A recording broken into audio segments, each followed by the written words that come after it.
talk about Limitless. I'm talking about the show. I guess no one thought the movie would be made into a TV show or sequelized as a TV show. Yes, the TV show is standalone. Have you seen the movie? Yes, I have. I've seen it twice. I recently picked this up. I haven't popped it in yet. I'm sure the picture quality is good. Warning, this review has spoilers. The episode opens up with our protagonist Brian Finch being chased by the police. He runs down in the subway. He runs up to the track. The train is rapidly closing in. A woman cop runs up to him, draws her gun, and tells him to freeze. Brian ignores her.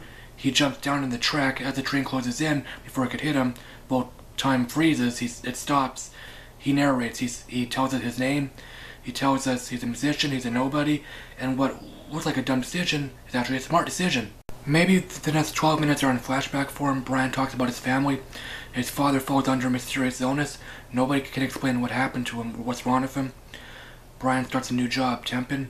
He's so bored by it, he can't concentrate. He falls asleep. He's woken up by his old friend Adrian. He's an investment banker. They play catch-up in a cafe. Adrian surprises Brian by telling him about NCT. He gives him a pill. Brian thinks he's joking, but Adrian lets him know he's being serious. It will help him concentrate. So Brian takes a pill and, well, he's woken up, so to speak.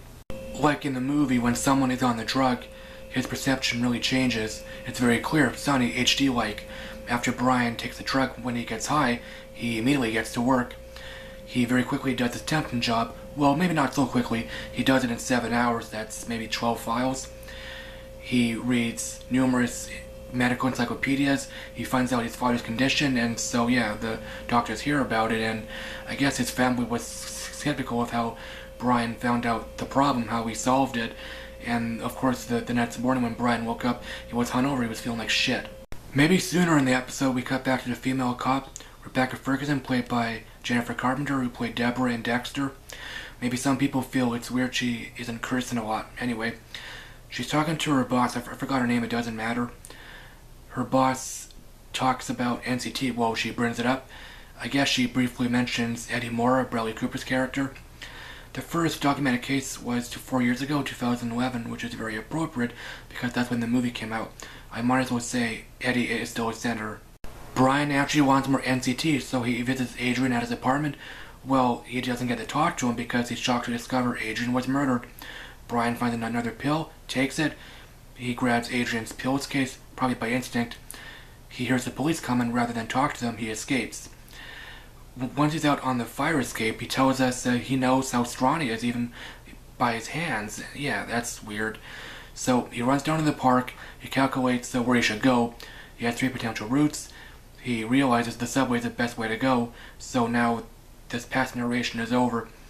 He jumps out onto the track. He knows exactly where to stand so the train can't hit him. The train stops. He runs underneath the train. He runs over to the left wall and runs through this open hatch. Brian meets with some guy in the streets at night. He wants to know who Adrian's contacts are, to solve Adrian's death. Adrian has only 2 contacts. Apparently they have NCT. I forgot the first guy's name. It doesn't matter. The second guy's name is Adam. Brian visits the first guy. He was murdered. Brian quickly finds out he was murdered for the drug. Rebecca visits Brian's parents. They have a cliche procedural talk. They can't convince her Brian is innocent, and she suggests they contact her, or Brian contacts them to try convincing him that he should surrender to himself in. So that's it. Rebecca returns home to her average apartment. Surprisingly, Brian shows up. They have a tense conversation. Brian still can't convince her he's innocent. He asks her why she didn't shoot him on the subway. She claimed chaperone, the risk of hitting someone. Brian looks around. He sees a photograph of Rebecca and her parents. Brian asked her if she lost someone to a drug overdose. Was it her father? Rebecca was shaken. She became upset. She asked Brian to leave. Brian immediately left.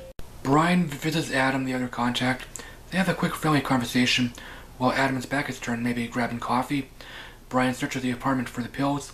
He finds them maybe under a nightstand. He takes a pill, which is good timing because Adam shoots him in the leg from a short distance.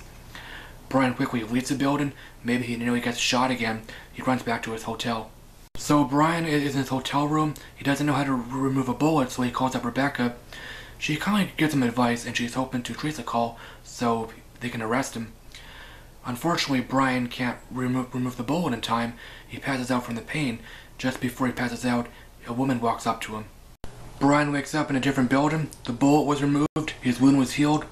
He finally meets Eddie Mora. Eddie finally makes his appearance. They have a somewhat friendly conversation. Eddie tells Brian he has an opportunity for a fulfilling life, an unusual life. He has a lot of NCT. He takes a pill every morning. He rarely feels human anymore. And he has to take an NCT shot every morning so he'll no longer feel the negative side effects. And of course, Brian will have those privileges.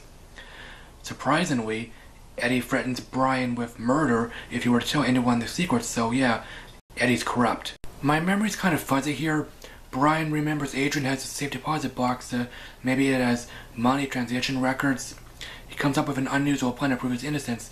He walks into Adrian's bank, he walks up to the security guard, grabs his gun, and he tells everyone to remain calm. He tells everyone to line up, and he tells one of the clerks or tellers to actually touch a silent alarm so the FBI will show up. So yeah, the FBI, including Rebecca, shows up. Brian tells her about their safety deposit box, so they check it out. So what do they find? I forgot. It doesn't matter. Well, there was no evidence, so Brian surrendered himself to the FBI. Sometime later, maybe an hour later, Brian opened up the pills case and he found dried blood, which was Adrian's blood. Rebecca and her boss have a serious discussion about Brian and NCT. I was going to say Eddie by accident. Anyway, the boss wants Brian to be examined because they want to know how NCT works, and they want to know why Brian is no longer feeling the negative side effects. Rebecca is feeling sympathy for Brian. She feels he should work for them as a consultant, and he can be secretly studied. Rebecca visits Brian. She offers him the job. Brian says, "I'll do whatever job you guys want me to do, but you gotta help my father." Rebecca says, "It doesn't work that way. You know, the FBI are medical professionals. They're not doctors. They don't deal in medicine." Brian says, "Well, make it work." So yeah, Brian's father was taken care of. Rebecca and Brian meet on some rooftop somewhere. Rebecca opens up about her dad. He was estranged from his family for a while. He shows up out of the blue. He was under the influence of NCT. He seemed like a different person, like he was awake. Maybe only a few days later he was murdered, so yeah, that's why Rebecca is concerned about NCT, maybe obsessed even. Brian takes another pill, and that's how the episode ends. So apparently this show is glorifying drug use? Okay, I'm only half joking. So yeah, Limitless is off to a good start. I'm sure some people are disappointed that it's a procedural show. I honestly don't mind it. It could work. The show still could be fun. It's not depressing. It doesn't take itself so seriously. Brian's job reminds me of Sherlock Holmes. Maybe it sounds like I'm a diehard Sherlock fan, but that's not the case. I'm a casual fan. Yeah, I'll go with that. I think Eddie will show up only once or twice more. Yeah, like maybe everyone feels Eddie's the villain, or he'll reveal himself as a villain. Let me know what you thought of Limitless. Did you like it or hate it? As always, thanks for watching, guys. I will be reviewing Heroes Reborn tomorrow. I don't know if I'll be reviewing Black Mass or not. I'll talk to you later.